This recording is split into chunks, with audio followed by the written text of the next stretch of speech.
Баршаңызға қайырлы күн достар. Бүгін сіздермен өте дәмді және қатпарлы болып шығатын қаттама нанның рецептімен бөлісемін.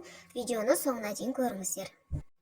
Ең алдымен ыдысымызға 500 грамм жылы суымызды құйып, үстінен 2 шай қасық тұз салып, жақсылап ерігенше араластырамыз. Електен өткізілген ұнымызды салып, орташа тығыздықта қамыр илейтін боламыз.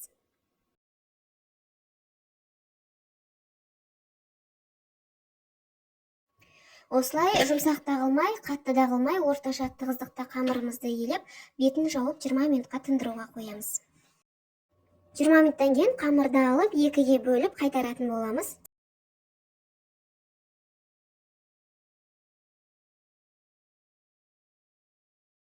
Қайтарған қамырымызды ыдысқа салып, қайтадан тындыруға 20 минутқа қоямыз. Енді қамырды жаюға кірісеміз, қалыңдығын жұқалау етіп жайып алатын боламыз.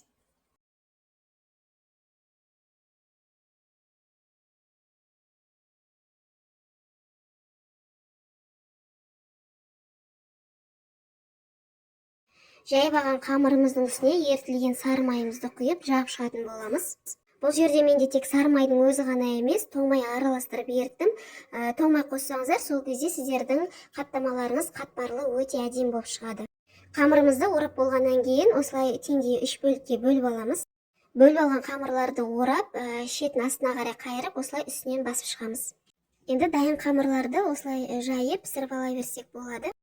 Қаттама нанның қамырын көбірек жасап қойсаңыздар, мұздатқышта немесе тоңазытқышта сақтасаңыздар да болады.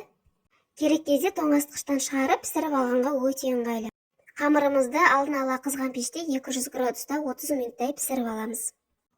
Қаттама нан дайын, осындай қатпарлы және өте дәмді болып шыққан. Жасап көріңіздер, сіздерге де ұнайды. Видеом сіздерге пайдалы болса, лайк басып, каналыма тіркелуді ұмытпаңыздар. Назарларыңызға рахмет, келесі кездескенше.